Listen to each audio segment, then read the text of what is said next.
Hello, my science lovers. Thank you for joining us.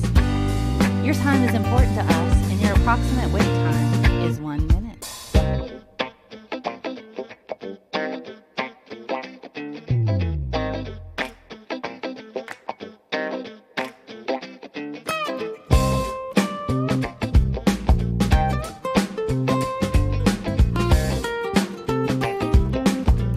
We have a really awesome guest today. His name is Dr. Stephen Hobbs. He does stuff and things in biology, and he teaches stuff. So we're really excited to have him on the show today as we bust up a lot of Bad Science of PETA because they're just terrible.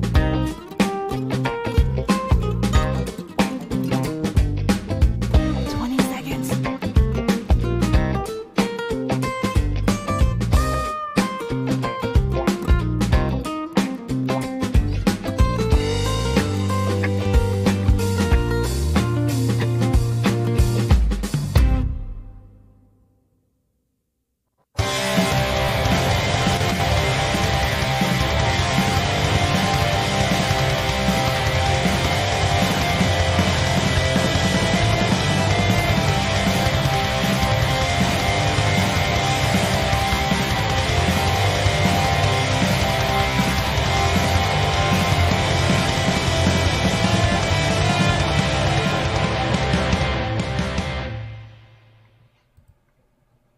All right, guys, say hello to Dr. Stephen Hobbs. Hi guys, how are you guys? So, welcome back to the show. We had our own show once on a Saturday morning. You were driving around. It was great. It was crazy. It was so neat. Usually most people stop their car while videoing. So Well, we got to see a lot of scenery, and you had some groovy music in the background. At one point, it was awesome. thanks. A little bit more subdued this time. I'm in a lab. Yeah, you are in a lab. I can see that. It's pretty cool. It's very, very sciencey looking lab. I think, is this like a student lab in the background? Yes, this is our microbiology lab. Oh, okay. All right. Hence all of the there we go. Okay, yep. I remember looking at that sort of thing when I was an undergrad. Hey, everybody. Hey, Nana. So I have to hit up Versus, the band Versus. They're out of Leeds. My friend Craig took his band into the studio and made that intro song for us, the one with the do with the video. So thank you, Craig. So Versus Leeds, UK. Check them out. They're awesome. So Dr. Stephen is here with me today because we can't stand PETA, and we're going to talk, or PETA. I say PETA because ethical, and people say PETA, so I don't know. What do we call them? Jerks? I call them a lot of things. I imagine you do. They get on my nerves. They block me on Twitter. I saw that. Yeah. I guess congratulations. I suppose so. They actually have a children and teens account on Twitter as well. Really? Yeah, they actually have coloring books and they have comic books of animals getting slaughtered, and they mail this to children. How is that not terroristic? It really is. Honestly, I think about that quite often. I knew that in the late 80s and early 90s where they were attacking people for wearing their fur. They were tossing red paint and things like that. And then they started, they were going, I don't remember exactly where it was, but they were going somewhere, I think it was like to the Nutcracker or something like that. And they were attacking women there and handing out pamphlets to their children about how terrible, the animal cruelty was. But they were being cruel to human beings right there, just terroristic threats, basically. Yeah, it really is. I mean, they kind of just throw any kind of sympathy out for people in general out the window. I mean, right. I understand that there are ethical ways to handle things, ethical slaughter, and in regard to, testing on animals and that sort of thing. And that's kind of one of the things I was asking them because they're like, well, we got to protect the animals. So I have I've been digging down. I think it's VDACS, I think is the website. And you can check this out.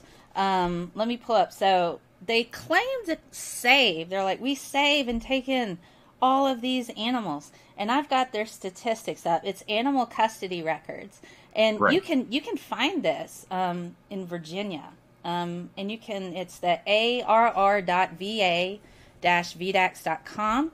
So I can put that in the links if you guys want to check it out yourself. I have the results for the reporting year 2017, but you can check out the 2018 numbers as well. So in 2017, they took in 2,513 animals. That includes stray, that includes surrendered by owner, received from another Virginia releasing agency, out-of-state releasing agencies, and something called other. I'm curious what the other is. Is that where they just steal them out of their yards? Because that might be it. Those are general, and I looked into that not too long ago. That is a surrendered companion animal from something like hospitals and things like that. Oh, okay. Well, I wonder if that also includes seeing eye dogs. Yes. and oh wow. Yes. Okay. All right. So they took in 2,513, and then they euthanized 1,864. So that's a 74% kill rate. Yep. So they kill 74% of their animals in 2017. So we can look at their numbers from 2018. And if you're curious, I'm literally just pulling it up on my iPad here. So you can check these numbers out yourself, and then just find. Not to interrupt, one of the things that I did notice is that it was within 24 hours. One of the studies that I was looking at, it was, they had a kill rate of 84% within 24 hours of the animal either being surrendered or picked up. Wow. And they have, and if you look at it, they have absolutely no facility for cats. Right. They kill more cats because they don't really have any facility, and you have to call them in advance if you're going to surrender your cat to them. And they have to approve you on whether or not you can bring it, so they'll be able to kill your cat for you. Yeah, I did notice that, and this was in the late 90s and in the early 2000s, they did a really big push for just euthanizing any of the stray animals that were around, any of them. Yeah. When most cities were doing things like catch and release, which they would catch them, and then they would spay or neuter. They would dock their ear, so they had a little mark on their ear to let everybody know, hey, this one's already been taken care of. It's got vaccinations. We're trying to keep down the vermin population, things like that. Right. Then PETA was just advocating adamantly that we should just euthanize all of them. I don't understand that. It's the hypocrisy that I see is more than anything, even more than the pseudoscience. It's hypocritical. It really is. The thing that kind of makes me nuts too, and their 2018 numbers, so last year, they took in 2,512 and euthanized 1,798. One animal died in custody. Too bad they didn't get a chance to kill it themselves. So it's just missed out on that opportunity. Maybe Definitely. they just stood around and stared at it for a while and said, we're just going to stare at it, and but that was, so last year was a 72% kill rate as opposed to the standard 74 that they've held for a while. So yay, down 2%. Their highest adoption rate in the last, I think, 25 years was in 2001, and they ended up with something like 26% adoption. Other than that, everything else is somewhere near 1.5 to 0.75% actually being adopted out. Everything else is either euthanized or given to a no-kill shelter. So they don't hold them. They don't handle them very well. They just get rid of them. And I don't understand how they can say that this is ethical. Yeah, I don't understand that either. And another thing that I noticed, when you're going through and you're looking at their budget, they have no reacclimation programs. Right. They don't have any rehabilitation programs. They offer some veterinary services, but it's extremely basic. It's not anything to actually rehabilitate your animal. If your animal's leg is broken, I'm like, okay, well, let's just kill it. Yeah. And so that's essentially what they do. They'll euthanize your animals for free. And that's what they spend some money on. But Right. And it's disposable animals, and that is everything that I stand against. Like humans are terrible pet owners. Most of them, they're awful. Yeah. Yeah. They really are. They don't really understand. They don't really learn how to talk animal, whatever Mm-hmm. animal it may possibly be. Right. Some are wonderful pet owners. Mm-hmm. It's pretty rare. And Yeah. even then, not a judgment, but even then, it's kind of weird. Are you letting that dog eat out of the peanut butter? Yes. Are you also eating Oh out of the yeah. peanut butter? Yes. Yes. All right then. But anyway, Okay. now the reason why I mentioned that is Amanda Schinke, who is their spokesperson. I don't know if she still is, but this was from an article I was reading. Stated that euthanasia was a labor of love, like it was a product of those people who work for PETA putting animals down because they love them so much they don't want them to suffer.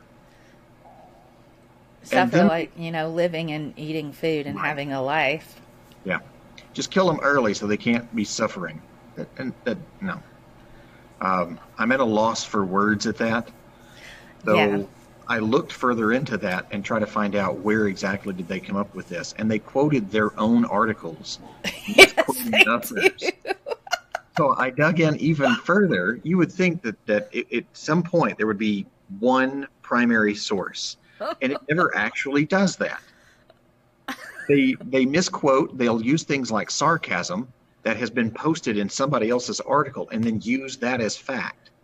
Things like, one time I read Hitler was a terrible person. But what they do is they take out the quote, one time I read Hitler, and then quote, Dr. Stephen Hobbs said that he read Hitler. And then it just goes further on. Oh And I my see goodness. that in everything that they present in their, I believe features column on their website. Oh wow. Almost everything that they quote has been taken completely out of context. But that's kind of what they do, though. That's what's kind of crazy about it. They always cite their own sources. So I got blocked by them on Twitter because I asked them what their most recent kill rates were. So I got your ones from 2015. Do you have your ones from 2016? Because all I've got is like the Huffington Post. Where can I find your kill rates? And then they just sent me a link. Here's our stance on euthanasia. I'm like, yeah, but that doesn't tell me what I need to know. How many animals did you kill? Right. And so, and they're like, well, we're just going to block you. And so the thing is that this was around the time that one of the killer whales had passed away at SeaWorld. And I don't necessarily agree with keeping killer whales around because they seem to be sentient and, and things like that. So I don't necessarily agree with how that situation, they should be, why not have like a habitat situation? I've been to the Bahamas and they have a dolphin habitat, but the dolphins don't stay there. They come back when they want to. Exactly. They are trained, they're tagged, and sometimes they bring back friends. So it's like that's how they interact. They have like an open habitat where the dolphins come and they have the trainers and they learn from them. That's the Underwater Explorer Society in Freeport, Grand Bahama Island. Amazing facility run by scientists. You can go and learn how to scuba dive. You can swim with dolphins. You can go snorkeling. You learn all kinds of science, but they don't hold any animals there. So I'm for that. But it's just absolutely. So it's just like they were like, well, these killer whales need to be freed. I'm like, okay, do you have reacclimation programs or reintroduction to the wild? How are you going to go about this? Or are you just going to kill them all? So they got mad. They got mad about that. So, oh well. I tried. Yeah. So goodness. One of the other things that I've noticed about this entire program is they kind of had this preemptive strike against questioning. Just like when they blocked. If you question what they do, then they can always come back with, well, you don't love animals. And they kind of turn whatever supporters they have against you. So even just this video, the one that you and I are having right now, I am almost certain somebody from PETA will send a message, well, you guys don't love animals at all. And it has nothing to do with that at all. We're trying to point out the hypocrisy that shows up with misquoting science. Right. And they do that so often. And they pick like the worst possible studies to push their agenda. One of them that they have featured today was the dog races. Oh, wow. They quoted themselves, so I dug further into that quote to see if I can find anything at all. And one of the things they quoted was an article about how dogs develop desiccation in their lungs, which is fine. Okay. I totally understand being in cold air. That will cause that. But the article that they were quoting kept saying, well, probably. And it was trying to make leaps from one thing to the next without providing any solid science underneath it. Most likely these animals had, or probably these animals had. That's not sound science. And monkeys might fly out of my butt. They are definitely good at cherry picking and then turning anybody at all against questioning who they are. Because if you are questioning who PETA is, or PETA, if you're questioning who they are, then you are obviously questioning how to treat animals. Yeah. That makes sense? Yeah, it is. How dare you question us, the authority, on how to treat animals? It comes back to that whole preemptive strike. I wonder, the thing that they're so nonchalant about how they treat animals, and they're so cruel to people. It makes me wonder, wouldn't they just love to just start euthanizing people?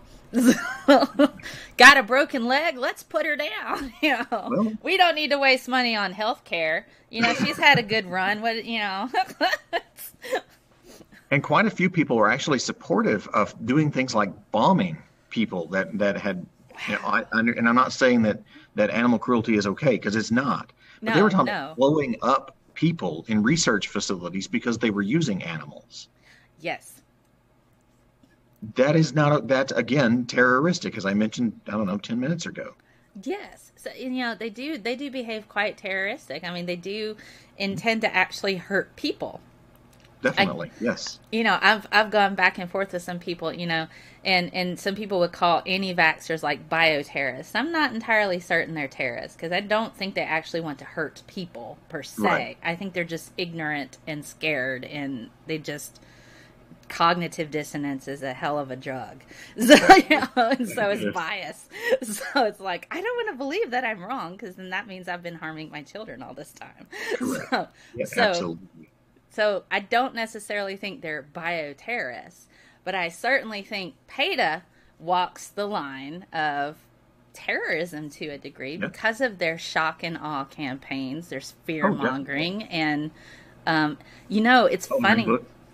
They're what? Yeah, they're coloring books, and they're death animals in the comic books. I mean, why would you send that to kids? So that's what got me blocked on that account by PETA. Saying this is harmful. You are psychologically messing up kids. Right. And there's some parents that didn't even realize. There's some parents that didn't even realize that that's what was the inside of the comic book, because they didn't open to look.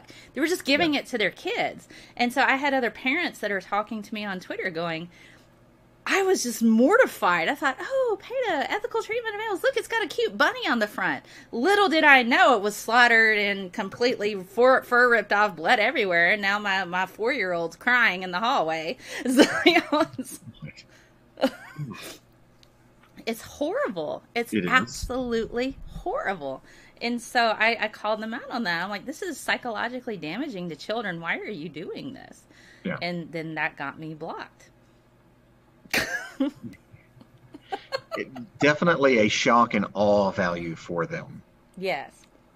Like if you want to get somebody emotionally tied in, that is one way of doing it. Specifically, I mean, if somebody cares for the animals, and I totally understand that, definitely. Somebody cares for them, and you get them to hate what they are doing, they will carry that work on for you. Yes. And I don't typically do it, but it just now popped in my head. That's kind of like the Charles Manson thing. Yeah. He didn't actually do anything, but if somebody else did it for him, then it still got done. And they get money for this, and they spend money a lot on this propaganda and also the shock and awe. It's funny because I pulled up their financial records and I was breaking that down, and then I was trying to figure out, because they claim that they spend money on scientific research. So I was like, okay, let's see what that is.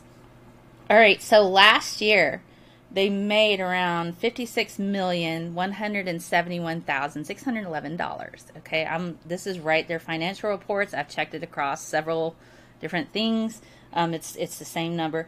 all across the board. They claimed that they had a net loss of $197,000, 197,970. So that's pretty good, 9797. So almost 200 grand that they had in net losses. Now, they've spent a lot of their money primarily in what they call the international grassroots campaigns. I dug into that. That's their shock and awe campaigns where they show up naked, covered in blood, lying on like dead fish or something. I don't know. So they spend $10.5 million on those types of campaigns. Oh my God. And then I looked research, investigations, and rescue. And I'm like, fantastic. Let me dig in there. So they spent $19,887,886 on that. Now they say that they fund scientific research that forwards the movement of trying to get away from animal testing. Great idea. Well, since the 70s, the amount of money that they've actually spent on research, and this is on their website, is $53 million to date. Wow. They made $56 million last year, but they've only spent $53 million since the 1970s on science research. So, nothing. They've done nothing. There's nothing. Even their research is questionable. Yes, and they say they fund different, so they give money to science to basically try to eliminate animal testing, which is their goal, but only $53 million over 40 years. So what is that each year? Let me just pull up my little calculator here. 53 divided by 40 years. That's about $1.3 million a year. It's about 3 people's salary if they're a CEO or if they're a director. Yeah.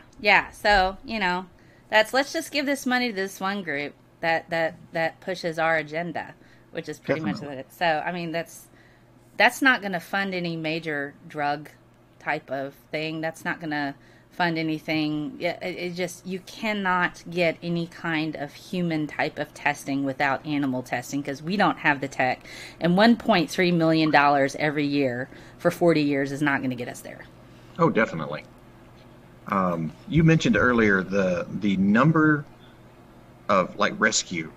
What was that number? Let's see. Let me pull it up. I got it on my iPad, guys. It's great. I love having technology in this way because I can pull it right up. So for last year, the number that they took in was 2,512. So 2,500. So 2,500 basically. And they spent all of that money on what? Exactly. It does not cost. This is going to sound terrible, but it does not cost that much to euthanize an animal. No, it doesn't. What are they paying for? That's what I'm saying. So they're research, investigations, and rescue. So it must cost a lot of money to look around people's yards and try to find, or to scope out various scientific buildings and see, do they have animals in there? If so, how are we going to get in there legally? And then that might also, because I don't see anything here for legal fees, maybe that's part of their legal fees where they go and sue people because a monkey, or, you remember that one case where the dude had his camera stolen? What kind of breed was that? It didn't have a tail, so it was a monkey. It was a chimp, I believe. Or some kind of ape. Did you not know? This is new to me. I did not know anything about that one. Oh my gosh, yeah. So there was a guy that won. He's a nature photographer, so they don't make any money. Right.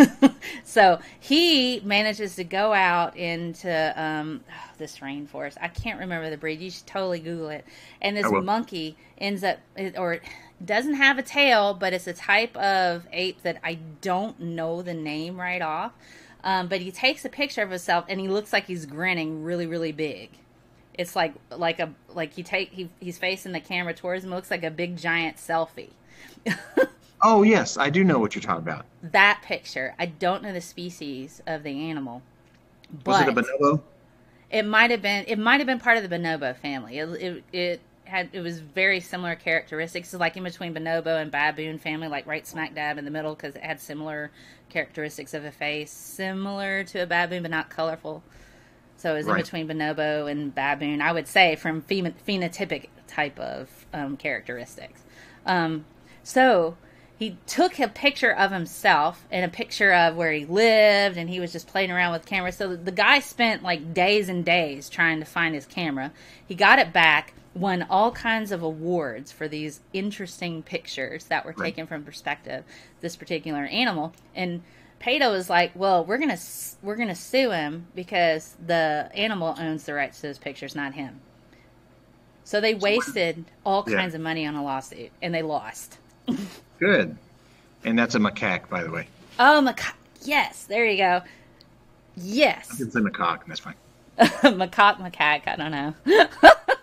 Either way. Sounds a bit cheeky, but that's okay. But I think the photographer ended up settling out of court because it couldn't deal with all the expenses. I think that's what happened, actually. But Google that and double check, because I'm pretty certain that's what happened. Time up in legal fees, and anybody will lose. Because nature photographers don't have the money that PETA has. So yes, that makes me think. I wonder if that's what some of that investigation money is wrapped up in. I mean, if you already have a euthanization facility and you already have the giant freezer that they started building back in the 80s to store all the dead bodies, I would think that your cost has already been covered for that. The major costs have already been covered for that. So it's weird. It's like, are they having parties? Yeah. And paying somebody. Politicians are going to vote. Yeah, they are. Oh my gosh. So their management and general expenses were $1 million, and they spent $9 million on membership development. So they spent money to get more membership. So $9 million on that. Now get this: their cruelty-free merchandise program, $800,000. And people buy their stuff. So they get money in from that. Gross merchandise sales was $361,483. Interest, dividends, royalties, and other income was around $1 million. But contributions were around $54 million. Okay. So people are just throwing money at them. They are definitely throwing money at them because they are not buying. And if you've got 363 million people in the United States. Yeah. You're only making $300,000. Yeah, only $300,000 on merchandise. Nobody's buying it. Nobody's buying it. But you notice recently Dove has come out with a new cruelty-free, certified by PETA. So I wonder how much money Dove had to throw at PETA to get that. Oh, definitely. Part of the contributions, I imagine. I do want to point out, because I am a scientist and I do work with living organisms, mine mostly are non-vertebrates, which is good. Specifically microbiology, we're talking about bacteria. Ooh. You don't ever see them throwing a fit over my autoclave. It's still alive. It is a living thing. But in science, we are trying to reduce and refine and replace animal testing. We don't want more animals being tested. We want less. If we had a human analog, we would use that. Yes. I mean, like stem cells. If we had the ability to use stem cells, those are actual human cells, we could use those to test out pharmaceuticals. Right. We wouldn't need something else. We wouldn't need to use, gibbons to find out if we can make insulin from a pancreatic cell. Yeah. We definitely want to decrease that number. Yes. Obviously, we want to decrease that number. I mean, it's also, it costs less. It costs a lot less for me to grow something in my little vial than it does for me to grow an entire gibbon. Yes, this is true. And now the other thing you got to think about, when you're dealing with a biological organism, people like us and that sort of thing, mode of entry for a particular drug or medication is extremely important as well. Taking it orally versus IV, you have the blood-brain barrier thing to consider when you're talking about drug research and stuff Yes. like that. So sometimes still a whole organism is kind of important to see what kind of the byproducts are that the liver breaks it down. So it gets a bit hairy, and It does. you can't very well start doing that with people unless you've already reached certain, Right. levels with different research, and animal testing is part of that, at least with the FDA right Yes. now. When we fill out a grant to get something, one of the things that we have to write is, are there any vertebrate animals that are being used to study? And if so, then we have to write, are they reptilian or are they mammalian? And if they're mammalian, are they primate? Are they, we have to list all of this stuff. Anything that is non-vertebrate, we don't even have to fill out a form. We're not upset that I'm using oysters. Nobody's sad that you're using oyster cells or, zebrafish, Right? We're doing genetic studies and we're slaughtering zebrafish one after another to check for the expression of a particular gene. We have to do that when we're doing genetic studies and we're using fish, even if it's a goldfish, something you can buy for 15 cents. Yeah.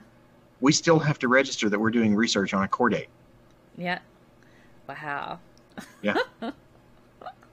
So, and I totally understand why. Yeah. There's a kind of a stigma that goes along with research and animal testing. Uh-huh. I know why. It is still absolutely necessary so that we can make sure that we're producing what we need to produce. Yeah. How many people are going to volunteer for a study if we are not sure if it will dissolve you from the inside out?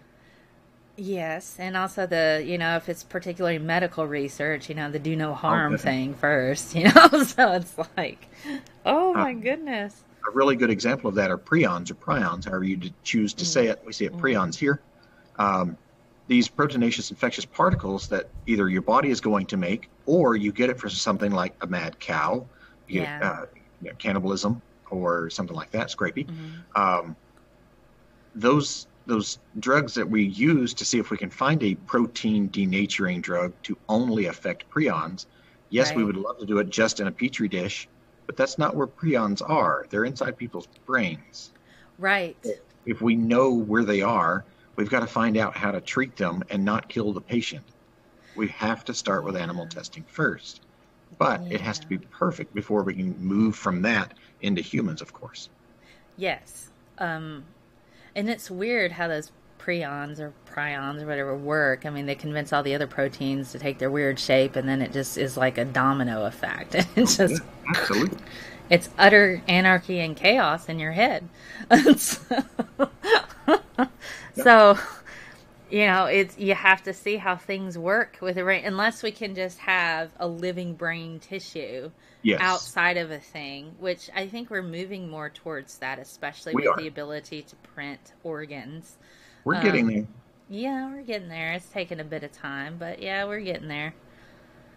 But the overall thing with PETA here is they would rather have those animals euthanized so that we cannot use them. They just die. Uh-huh. And it pains me to say that some of these animals are going to die because of the research that we're doing. Yes. I understand that. I don't want to sound heartless or anything like that. It's horrendous. But think of the lives that it's going to save. The Machiavellian thing. Yeah. So what PETA should be doing, and that they are not, is saying, how can we reduce this not to zero, but to the minimum amount necessary? Exactly. Can we minimize animal testing? I would think they'd be funneling money into 3D printing organs. Exactly. 3D print a person, to a degree without the sentience and all that, if that's possible. So it's just, I actually had PZ Myers on my show once, and one of the things that we were talking about was ethical cannibalism. If we could lab grow, because he's a vegetarian. If we could lab grow human meat from stem cells, would he eat that burger? And what are the ethics about that? Because we don't have to worry then about all of the contamination associated with cannibalism if we just grew it straight from stem cells. That way he's not eating an animal. How would he feel about that? I would think PETA would eat human meat. So it was grown in a lab. They might just eat humans now. I don't know. They might be all for cannibalism as long as they don't have any kind of sickness or anything. You know? Right. But we decided it was ethical because the donor more than likely was completely fine with giving the stem cell. But then you run into the HeLa cell thing. You're like, well, you know, was it really? So, do they get free hamburgers for life if they donate? You know, that would be good. Like, pills, it's fine. Oh my goodness. Let me catch up on the chat here. We've got a lot of people that have said something, so I'm going to scroll back a bit. Sure. While you're doing that, I'm going to ask you a question. Sure. We've seen PETA attack women, and we like their fur coats, toss red paint and things like that. Yeah. Why do you never see anybody from PETA at a biker bar? Ooh, that's a good question. I really want to know why we never see them attack anybody riding a Harley Davidson. Because they're scared. Exactly. We don't see them at a leather convention. Not that I frequent a whole lot of leather conventions, but they don't want a can of whoop-ass. Yes, that is exactly right. So they pick on the I don't want to say the weakest among us, but the most likely to not be defended. Yes. You know, I mean, because to be fair, you know, women walking down the street, we don't want to be bothered anyway because it's a thing that happens. And so out of the blue, somebody just starts throwing stuff at us. It's jarring and it's, you know, traumatizing. You're like, what is this? Absolutely. And so, so it just throws you off guard. Yep. You're like, man, what are you going to do? And if you go start, you know, wailing on PETA people, man, I'm a protester. I'm sorry. Is it your blood or paint now? I can't tell. You have thrown paint on the wrong lady today. Exactly. Little both. So it's weird. All right. So let me see. Lots of people in the chat don't support PETA. Mark Caesar says, I'm always talking to my cat. I haven't got him to speak back yet, though. Maybe someday. Somebody thinks that PETA is no different than any other organized religion. That's Stoic 13 Absolutely. CA. So, yeah, probably similar. They do have similar thoughts and values and stuff. So, let's see. My brother-in-law this is from Nana. My brother-in-law is scared of PETA. He works for Petco. So, oh my goodness. Yeah. Oh, somebody Nana actually mentioned check out Penn and Teller BS on PETA. I might do that. Will do. Thanks for the recommendation. Yeah, I like that Penn and Teller show. I think it was pretty good. They got a little bit more into, we're going to talk about stuff that's stupid, and here's some naked ladies to parade around while we're done. And I'm just like, okay, you kind of strayed. No, you know, I don't know, a little bit. So they did get that. True to what you started with. Right. All right. So I'm checking up. Greenpeace is similarly exploitative and questionable. That's what Lady Dakini says. I've seen some questionable actions from Greenpeace over the years. I'm not as familiar with Greenpeace. Maybe I need to dig a bit into that. Petco and PetSmart get treats from PETA. I'm not certain if that's true. I guess so. I mean, they're going to try to push their product, and as long as people are buying, it's going to be there, you know. Yep. Let's see. Okay. I usually catch Mel in the mornings. Well, only on Saturdays. Okay, Lady Dakini, she said she DM'd me some hoax papers some academics wrote and got published in questionable research journals. The link was sent in Twitter. Okay, I'll check that out and see what you got.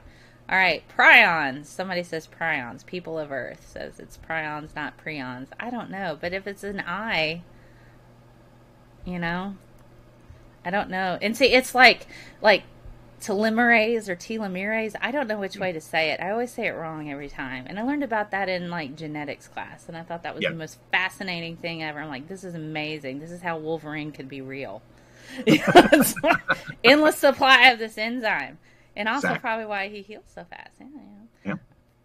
So Wolverine is actually just a gigantic turtle. Yeah, probably. Probably like that. And mammalian somehow. All right. So I think when I lived in Kentucky, PETA had a pretty big arm in my area. Every Colonel Sanders' birthday, PETA would dance on his grave every year. Oh my gosh! I need to go do this. I need some videotape PETA dancing on Colonel Sanders' grave. Oh, and put the chicken dance to it in the background.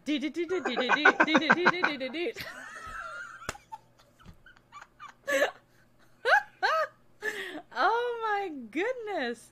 Think Oh. that through for a second. Think this through. Somebody has to get up on Colonel Sanders' birthday every year and think, yeah, today's the day I go dance on somebody's grave, and they think that is completely normal.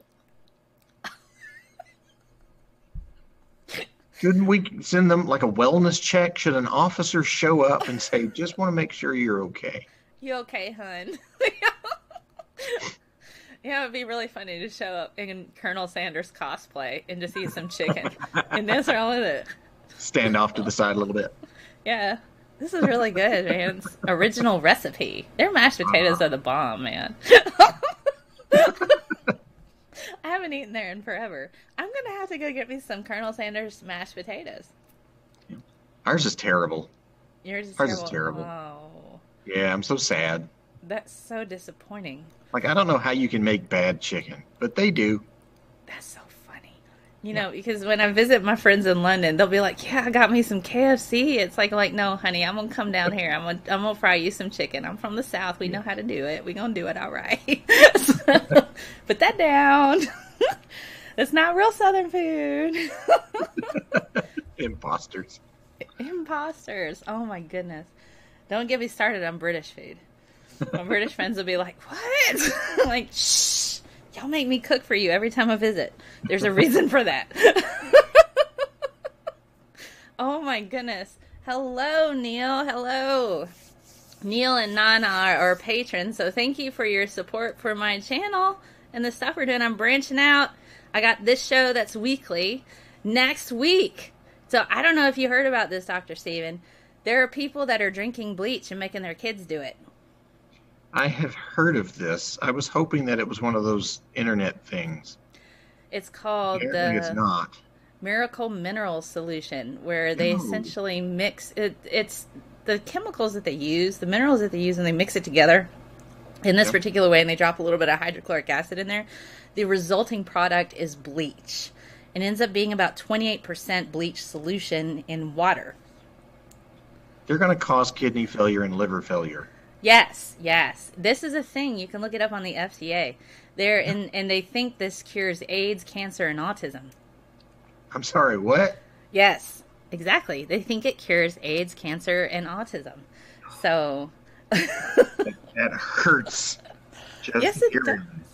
Yes. Oh my God. They're even dumber than PETA with their don't drink milk and your autism goes away. I couldn't get through that article. I tried. Oh yeah. 3/4 of the way through, I was kind of banging my head against the wall. I was done. The first study they said, and that was in 2002 that they list. Okay, so PETA has look it up, is crazy. They have an article or a blog post that they say that if you stop drinking milk and you have autism, your autism symptoms kind of drop off a bit. The study was originally with, I believe it was 20 children, and they stopped drinking milk, and suddenly their autism symptoms were lessened. But, 20 kids, that's a huge sample size. Sample, yeah. So we have countries on this planet who do not consume milk after birth, so there should be zero autism, correct? You would think. I mean, wasn't that an issue back in the 80s in Africa where they were trying to ship a lot of powdered milk to certain villages that were starving, and they didn't know what to do with it because they're all lactose intolerant, so they whitewashed their huts with it, and they're like, and everybody in America got mad, like, they're using food to paint their houses. What's wrong with them? It's completely... they're like, they're all lactose intolerant because they don't drink milk. They're painting they're like, what do we do with this? Well, let's have white houses. So they just start whitewashing their huts, and people got mad.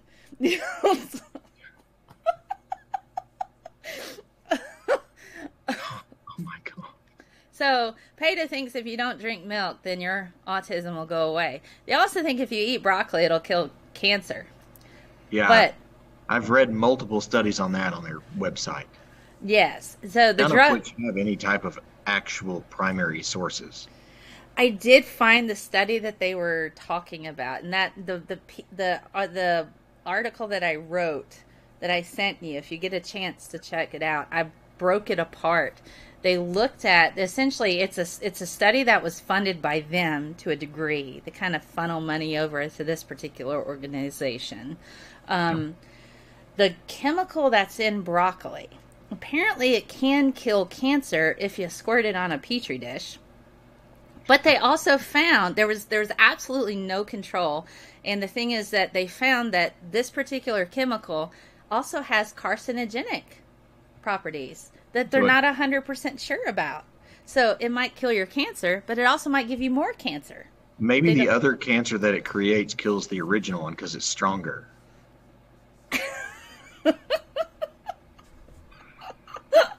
It's like Popeye and spinach. You just give it lots and lots of broccoli, and then it's just like, pow, and it just completely just annihilates the cancer, but then it gets so big because it's been juicing so much that it turns into a cancer cell. Oh my goodness. Maybe Popeye was really juicing, like, instead of spinach, it was steroids. My childhood has changed forever now. I always wondered about his forearms being a blastic metastasis, because bones are not supposed to be shaped that way. No, they're not, See, I really think he was probably juicing. Exactly. And he was storing the roids in the spinach cans. Hormone replacement therapy at the wrong time. Never a good idea. He never had kids of his own. That's why. He looked after his nephews, and Olive was always back and forth between him and Brutus. Just saying, He did have roid rage quite often. He did have roid rage. Yeah. Why isn't Popeye a spokesperson from PETA? This would make more sense. You eat your spinach, guys! You just keep going to the gym! Roar! We'll never have children, but that's okay. The world's overpopulated. Popeye would be a great spokesperson for PETA. Why haven't they gotten the money for that? I wonder if Warner Brothers isn't. I think that's a Warner Brothers character. I think Actually, that's part don't know the answer to that. That would be funny. I need to develop. Oh, I could probably do that. Go through. I need anybody who can speak with a Popeye voice. Please message me on Twitter, because I'm pretty certain I can just take all of the old. Because I used to do similar. I could take all of the old Popeye cartoons and just make them ads for PETA, and make them angry, because they would do that. And that would just be for sheer entertainment on my part, and everybody else who can't stand them.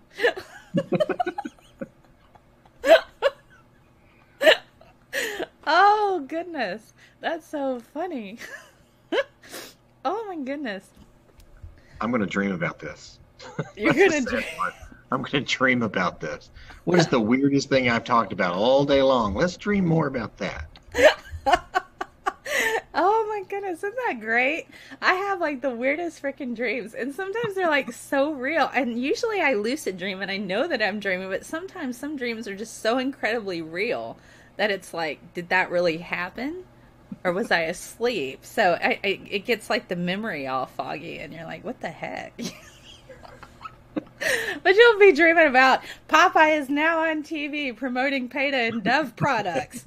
When I'm cleaning my one single curly hair with the Dove products and shining my dome, I'm tossing back spinach for PETA because vegetarianism is important and it gives you strong muscles, kids. And I can't have kids because I'm on roids, but that's completely unrelated to my muscles. And vegetarianism.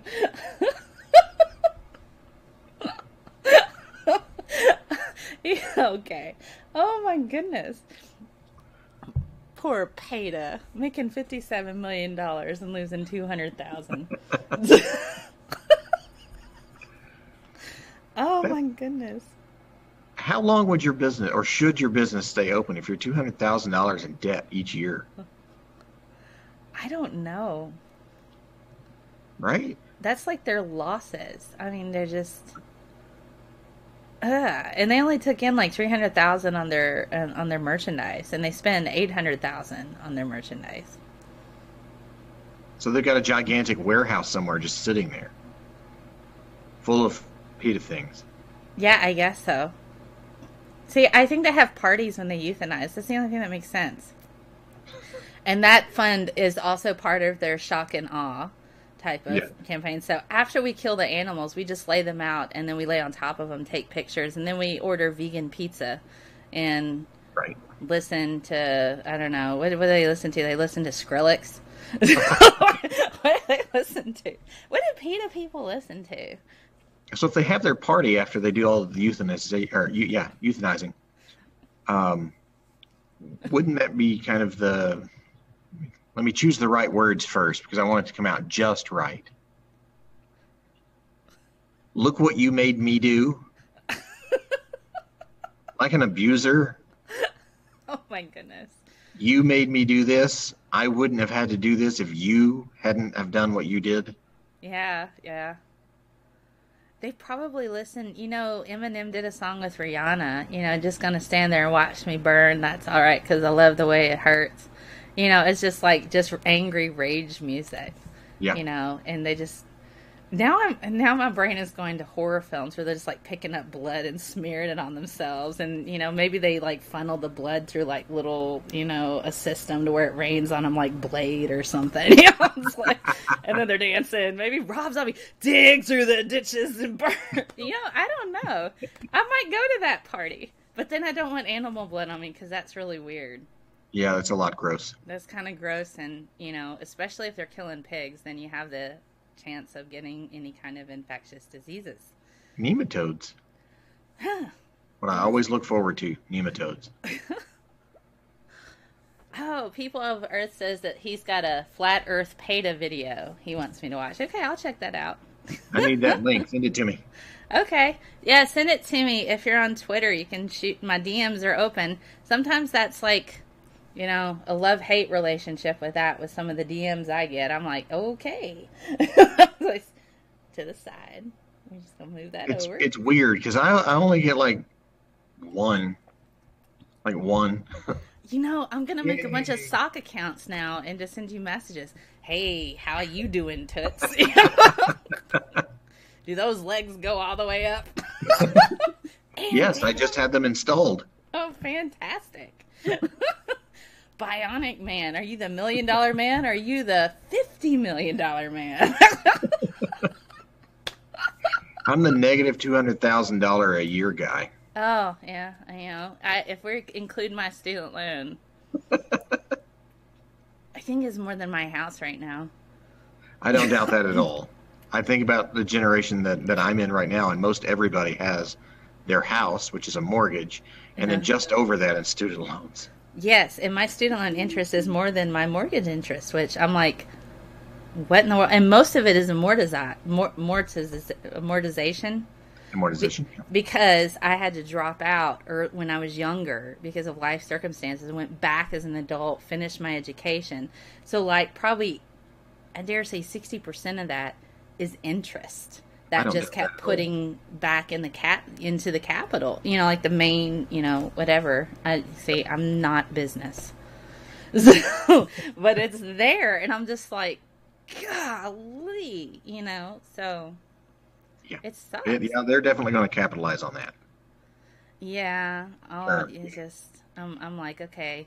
And, and I see all these videos, you should pay off your student loan as soon as you can when you get out of school. I'm like, well, I've had this loan for a while, so I'm pretty certain I'm just going to play like the minimum possible. Because if I tried to pay the standard, it would be more than my house. And I don't want to do that.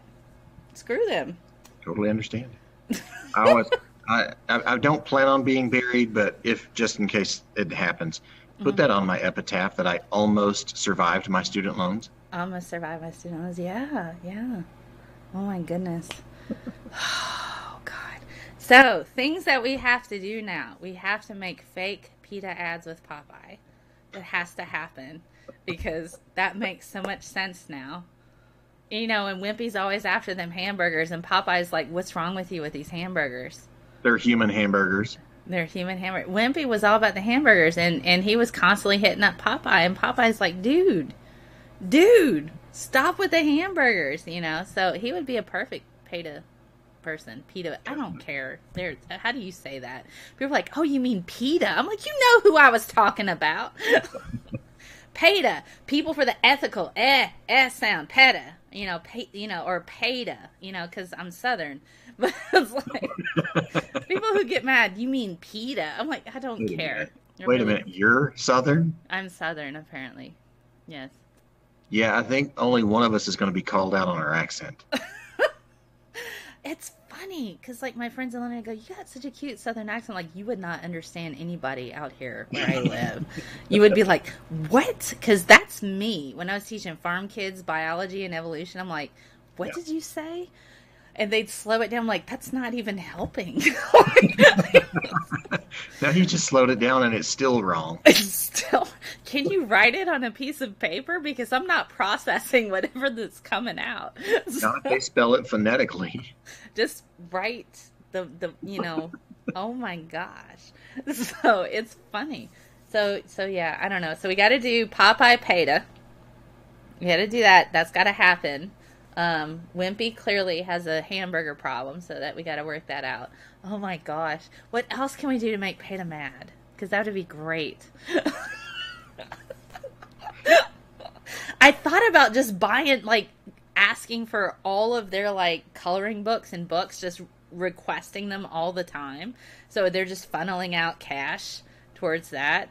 And just sending them to various, like, you know, so if you guys are all for, like, pretending to be an educator or something, message me. If you have a P.O. box, let's just hit up PETA and make them waste all this money on propaganda and just send it to our house.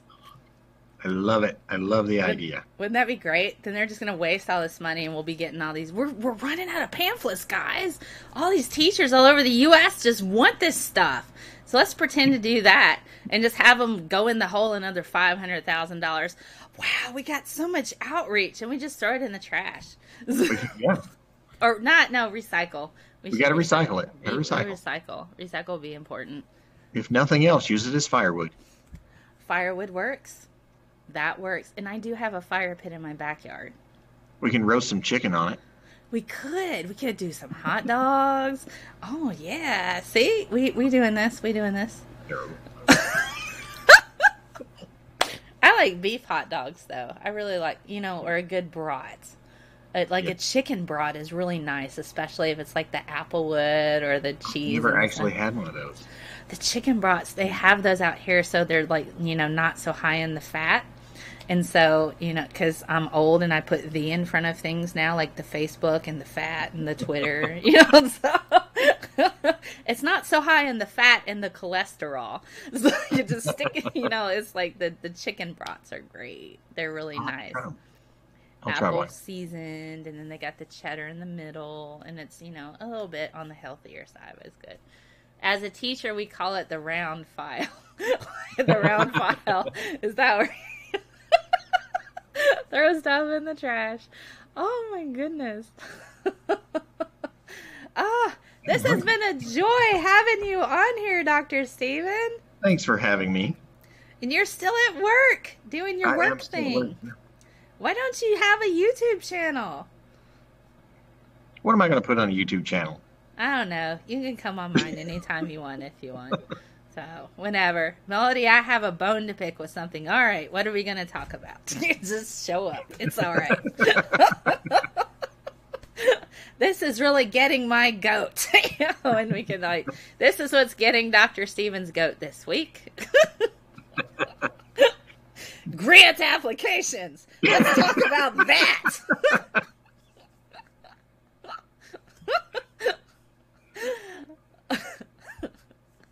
I should be writing right now. That would be the other thing, right? I should be writing. Yeah, we just got a new grant, so I should really be writing. Instead, you're playing with me, which is awesome. Absolutely. the best part of my week so far. Yay! It's always fun to have you on my show. Thank you for being here. And if You you are guys, very welcome. you should follow him on Twitter. He's at Dr. Stephen Hobbs. I've got his link in the description. He tweets all kinds of interesting things about animals, and he has favorite plants that he visits when he travels. It's great, and he posts pictures of them. I try to post as many pictures of plants, animals, microbes, everything that I can. He's entirely fascinating. So if you don't want to be, well, I don't know. I enjoy your feed. They're quite funny, and you play little Twitter games, which are kind of neat too. So yeah, I do hashtag. I do hashtag quite often. You do hashtag games, and those are quite fun. Okay, you just emailed me the link for later. Thank you, people of Earth. People will watch you talk and say and do things. You can say, today in Dr. Stephen's lab, we did this, and I couldn't let the students touch it because they kept rubbing their noses. Oh, yeah, I got quite a few of those. Nose rubbers are not good in a microbiology lab. And coughing. Microbiology in the winter is terrible. I just want everybody to know that. Oh, flu season. It looks like you got a little, what is that little teeny tiny thing smaller than the bacteria? That looks like a flu virus. That is definitely a flu virus. Thanks for bringing that to show and tell. Sharing is not caring in that case. Well, thank you guys for watching this episode of This Week in BS. Next week, I have Amanda Cortex from Brief Brain Facts. And I also have Rhetoric and Discourse, who works in the autism community as a therapist, who we're gonna talk about drinking bleach and why you shouldn't do that, and shouldn't make your kids do it either, because it doesn't cure autism. And you know what? Dairy doesn't cause it either. So don't listen to PETA. They're really dumb. And they have all kinds of issues, and they probably need therapy. So. Yes, definitely. Okay. I wish they'd get a really good, healthy dose of skepticism. That would work wonders. That would, but that doesn't suit their bias. Skepticism does not help the cognitive bias, Dr. Hobbs. I thought you knew that. What was I expecting? You were expecting critical thinking from a bunch of people that lay around naked and pour blood on themselves. But not at the biker bar. Not at the biker bar. Because that's the can of whoop asses there. So they don't have to deal with that. Remember Pee Wee Herman, if you can't do the do-do-do-do-do-do, you can't be friends with bikers. Did we learn nothing from Pee Wee Herman? That's PETA's route. The Pee Wee Herman route with the bikers. See, we're cute. We can do the tequila dance. Well, thank you guys for joining us. Thank you again to Dr. Stephen Hobbs. Check him out on Twitter. He's a smart guy, and he does really cool stuff. And if you have any questions, you can add him on Twitter. He's really good with answering questions. You can add me on Twitter. Ask me a question in the comments here on YouTube, and I can forward it to him if you have any questions there. And we will see you guys next week. Bye. Bye.